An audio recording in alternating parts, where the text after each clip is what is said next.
I really think expanding from 7 to 8 puts a third place team in the MIAA in the hunt for a playoff spot, and that's all we can ask for, to try to every year put 3 teams in and see how we do.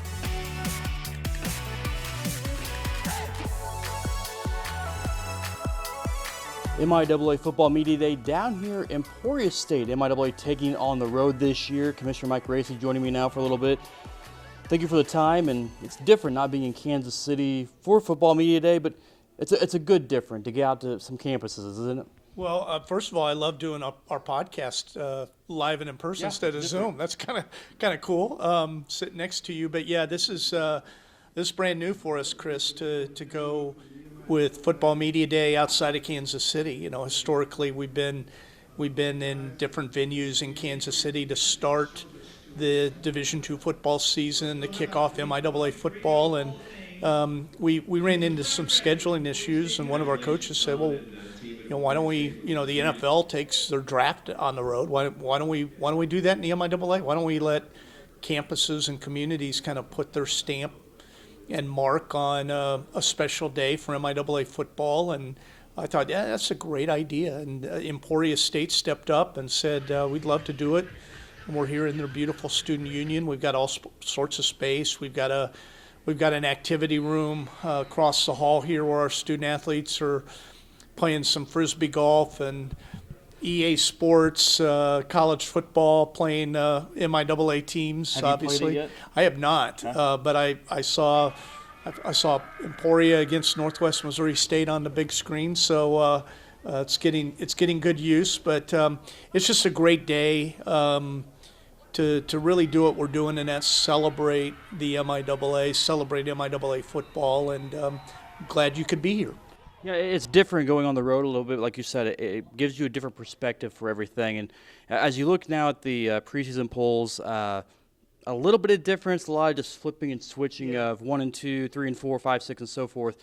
Just what's your overall thoughts leading into the 2025 season for the MIAA? Well, Coach Dorrell from UCO was just up on the stage at his press conference, and I think he did a great job of really summarizing where the MIAA is as a conference now. And that's just a lot of parity, strength from top to bottom. No easy games in the MIAA. There are no days off. Even when Northwest was winning national titles, Coach Dorrell mentioned, there were a few teams or programs in the MIAA that were a little down, and not the case. Everyone's either at a national competitive level or they're on the rise, and they're getting better and better. So I think that's reflective of the polls. You've got in almost every position between the media and the coaches a team or two that's flipped, and Central Oklahoma is the favorite, I think, on the media side. Pitt State on the coaches side. I think I've got that right, but I think so. I think we'll see a year that maybe it's a team that has 1 or 2 losses is your MIAA champ, and that's okay, because it highlights the strength of our conference, and I think the strength of our conference is going to continue to help prepare teams for success in the playoffs, and the playoffs are growing. I was leading into that part. That if you have a 1-2 loss conference champion, usually in the past that would be it. Now maybe 1 loss, 2 losses, 3 losses even. There's still a chance with the playoffs going to 32. Yeah, I think the playoffs expanding from 28 teams to 32, having 8 playoff teams out of our new super region. We're in a brand new super region this year with the Lone Star Conference, the Rocky Mountain Conference, and the Great American Conference. We're no longer paired with the GLIAC, and we're still in a very tough neighborhood for college football. But I really think expanding from 7 to 8 puts a third place team in the MIAA in the hunt for a playoff spot, and that's all we can ask for, to try to every year put 3 teams in and see how we do. And but being in a very competitive league, it's hard. It's going to be hard for anyone to run the table, and certainly hard for anyone to go undefeated, especially with the way our teams are scheduling non-conference games. We didn't even practice this, but you're leading right into my next part of this too.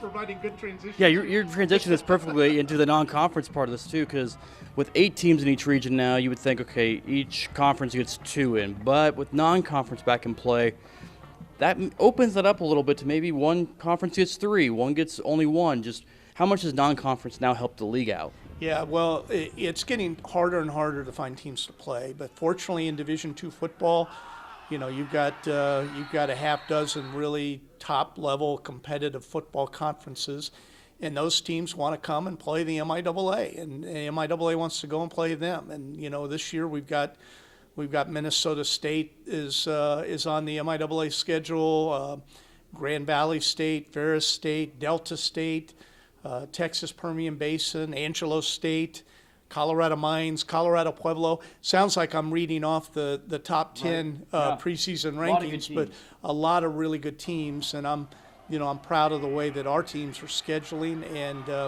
it really adds to, I think, excitement in those first 3 weeks of the season when a lot of these non-conference games will be taking place, to really give NCAA Division II football fans a chance to go and see some of the matchups that they expect to see in the playoffs, to see them playing out early in the season. I want to ask you real quick, too, about instant replay. This is, I think, the 4th year of instant replay. It's 4 cameras, the MIAA is using. How have you seen instant replay grow? Because there's always that debate, okay, how much should instant replay be involved? Is there too much? Is there too little? How do you feel like instant replay has been used to this point for the league? Yeah, I think the technology is getting better and better. I think our schools are getting more and more comfortable with how to set stuff up, how to maintain what they need to, how to make sure the connections are the same from week to week. I think our referees are getting better. We have a big 3-day MIAA football officiating clinic next week, every summer, a few weeks before the season starts.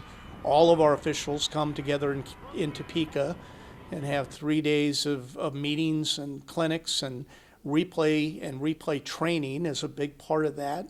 We have the best supervisor in the country to help our officials be comfortable with how replay works and what they need to do. And I think our coaches are getting more comfortable with the technology. There's a lot of strategy that goes into when a coach needs to use a challenge. Do you use it on a marking on, where the ball is placed, and how far to first down, or whether you got a first down? Do you go ahead and make a challenge like that at the end of the first half, or do you save that challenge in case you lose to maybe a different point in the game, later in the game? And so I think our coaches are getting more and more comfortable with the strategy of replay and how it works in the MIAA, and what our camera angles are, and when to use those challenges.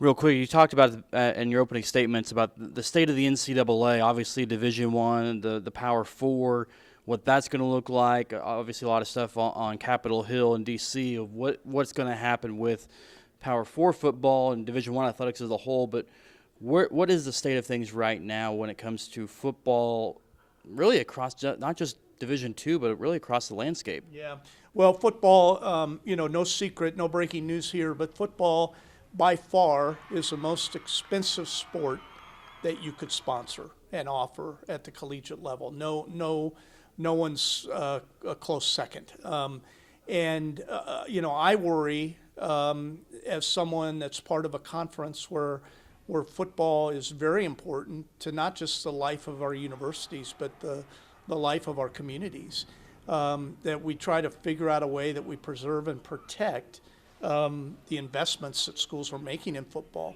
and to help grow that. And I worry in a model now in Division I athletics where schools are having to decide to opt in or opt out, whether they're going to start to pay student athletes, whether they had the financial resources to do that. A lot of schools at the lower Division I level, and even some at the upper Division I level, are making decisions to opt in. At the same time, they're announcing a huge rate increase for tuition and then also a significant student body fees increase to help give the university more money.